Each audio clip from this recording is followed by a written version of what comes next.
Welcome to Exploring the Arts. I'm your host, Ed Colley, and today we're coming from the Ipswich Museum. My guests today are sculptor George Sherwood and painter Charles Shurcliff. Welcome to Exploring the Arts, gentlemen. Now, as young children growing up, were you both always interested in art? That was something was natural for you, or how did you end up becoming artists? George is a little different story. He has the engineering component. No, I have the architecture. I worked in architecture and landscape architecture, but always kept painting as an equal sideline. Are you saying your grandfather was a relatively famous artist from the Cape, wasn't he? Yeah, Charles Hopkinson, for whom I'm named, yes. Did he give you lessons, or? He gave me a few lessons, such as showing me how to do a wash. That's something you do with watercolor, doing horizontal stripes on a paper that each one bleeds into the next one. It's nice for doing a sky to show graduating color or darkness from top to bottom. Did you also develop his style of painting a little bit, or did you borrow from him? No, but I didn't consciously, but he was an artist, and so I assumed whatever he did was the way art should be done. So I've sort of ended up somewhat like him, focusing largely on light more than most people, and more of a slapdash, looser style than the finished work. I also could mention my father being a physicist and optics. Spent his lifetime studying light and relativity. He was something of an inventor and interested in George's sculptures too. But he would talk at dinner about how light works and the three variables of light and the three variables of color, and how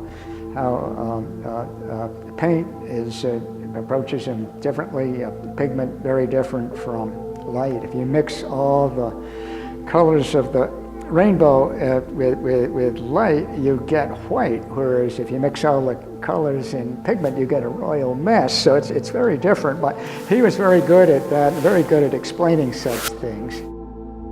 So you must have been influenced by the Impressionists, I would think, at some. I was very influenced, yes. Paints are so broad and bold and strong and forceful. Well, I painted at the start with watercolor, and the whole danger of watercolor is doing little old lady watercolors, if you'll. And so I did my share of those. So it's partly a reaction to just be a little stronger and looser.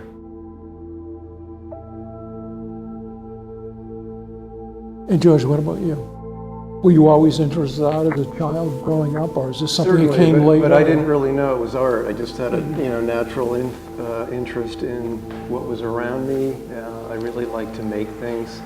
My father was a sailor, and I learned about the wind and the waves and light from him going out in the little boats that he was in Southport Harbor, and he could pick out a blade of grass on the side of the harbor that was moving one way or the other with a little glint of light, and use that as a beacon for calibrating, his race. Oh.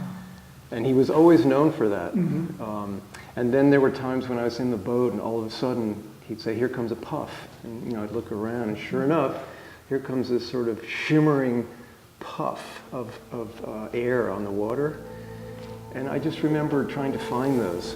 If you know that these things are coming, it was kind of fun for a little kid to find the puffs. You actually started out as an engineer, is that correct? Well, I actually started out in performing arts, where I was working with props that I could manipulate myself with my body. And then I went to art school, studied art, fine arts, and after that I did some engineering. And what does it mean, kinetic sculpture? Well, its dictionary definition is of or pertaining to movement, and it was a movement back in the 60s, 50s, 60s with Calder. George Rickey was another one. It describes a lot of different types of or that have something to do with movement. Sometimes things don't even move in the sense that you think, but they're optically moving. When you construct a piece, are you sometimes surprised at the end result? Oh yeah, in terms of sure. in terms of the kinetic quality of it, or the way the light hits it, or? Yeah, well, as far as light goes, I'm almost more interested in what the sculpture sees rather than what I'm seeing. What do you mean? Well, at the end of the day, for both of us, I think it's a lot about light. And I like the way the material that I use reflects its surroundings. So I've got a kind of a narrative going with the object that I'm making.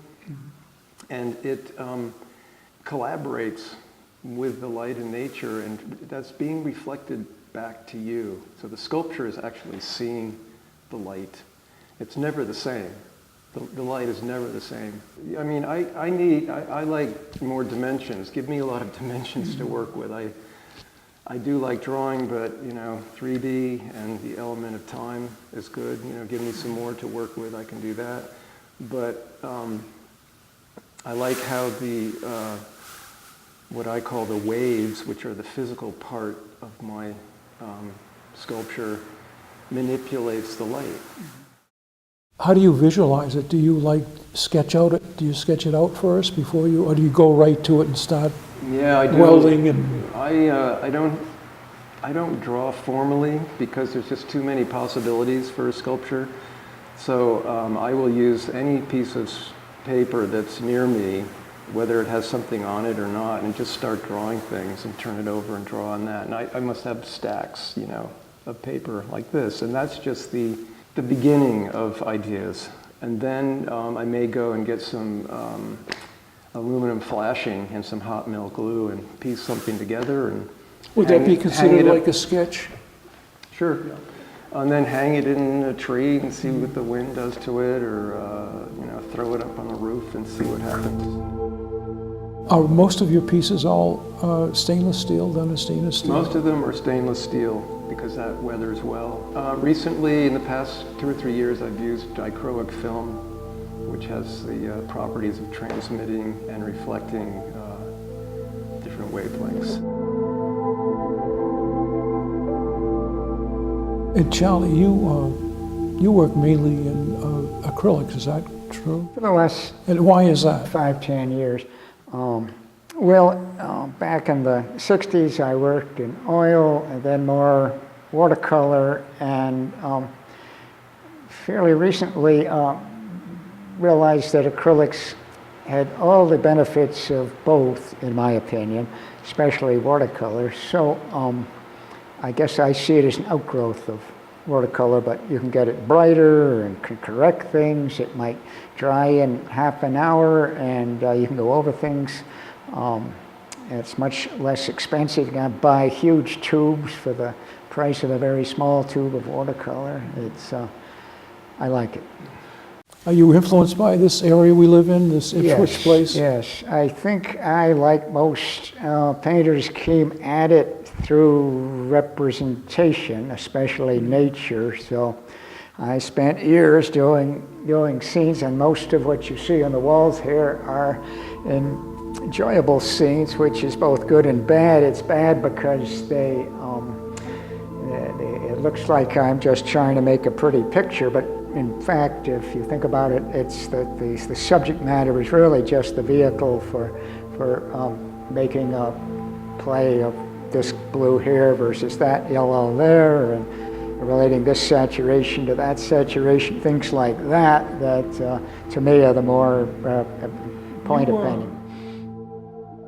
A lot of painters, and probably most painters, are studio painters, so I guess I am a plein air painter, or out the window. I can't work out of my head, I can't work out of photographs, so it's the simplest thing to do. I let people affix certain bird names to it. To me, it's just, when I thought about it originally, I thought, I just want the essence of the movement of a bird. And it seemed like, that worked. It's easy to see its behaviors as mimicking a great blue egret, very ponderous motions, not to stir up the fish, but it's not regular motion. It suddenly changes its mind every third revolution or so, and it's quite ingenious. Do you think your theater work has an influence on what you do now? Sure. How so? Some of the groups that inspired me were Pilobolus, Momenchance, and the Celebration Mime Theater, and that was all about movement.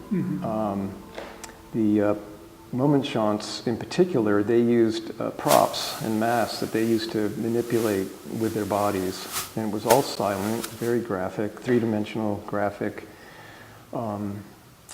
movement up on stage, and I just really got sucked into that.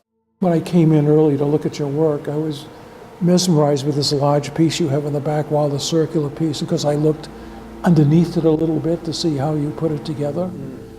And I was, wow, I said to myself, how could you have the patience to do that? Every little piece is just in the right position, and no, they're not clanging up against each other. They seem to be independent. I was just wondering how you're able to do that. Well, you said it right there. I mean, it's a lot of patience, focus, and following through to the very end of a piece. You know, you work on something, and at some point you have to commit to making the piece in the scale that you want it in. Well, gentlemen, I think I've asked every single question I can think of, and I want to thank you both for being here. Well, thank you. And I think we allowing ought me to to thank Stephanie, because she really put together this show, and right in the heart of Ipswich. It's a long show, and most of the work was hers, so thanks, Stephanie. Yes, we will. Thank you, Stephanie.